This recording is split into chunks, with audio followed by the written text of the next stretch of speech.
qəmdə deyərlər mənə, elə belə görkəmdə deyərlər mənə, ölsəm cəhənnəmdə deyərlər mənə. Sənə yandırar bala yanmısan sən, sənə yandırar bala yanmısan sən. Ay gərək sənə deyim nəyindən vurub, elə bil ki yar ürəyindən vurub. Bir işə bax ki küreyindən vurub, hansı dosta ki yar xalanmısan sən, hansı dosta ki yar xalanmısan sən.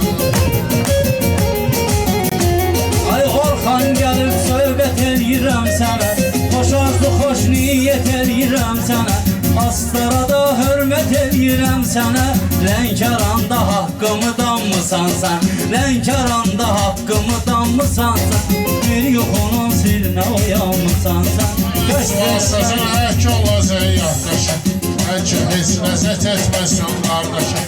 Bir dəfəlik sən bunu düş ki başa, onların yolunda diyanmısan sən, onların yolunda diyanmısan sən. Ay igidlərin canlı bu torpaqdadır, çox kişi nurani bu torpaqdadır.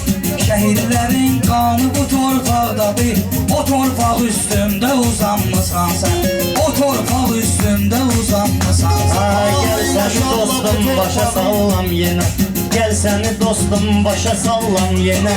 Hərdən olub üst çevirmisən mənə, İstəmişəm yaxşılıq eləyim sənə.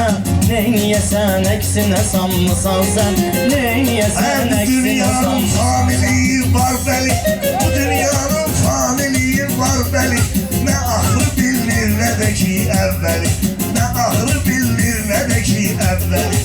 Bu dünya bir qoca qarıdır ya Əli, ona görə 3 dəfə boşanmısan sən, ona görə 3 dəfə boşanmısan sən.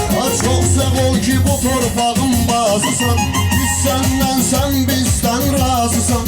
Yalandan danışma ginən qazısan, amma ki toyda yaralanmısan sən, amma ki toyda yaralanmısan sən. Azərbaycandır sənin məskənin, illər boyu olub sən düşmənin. Zəngəzur Təbrizdə olubdur sənin, əsrlər boyu parçalanmısan sən, əsrlər boyu parçalanmısan Hər sən. dəqiqə canımda qurban mənim, dərdimə dərmanımda qurban mənim. Hər dəqiqə anımda qurban mənim, əlimdə imkanımda qurban mənim. Qonaqlarıma canımda qurban mənim, Rəşad nə olub ezvə qapanmısan sən.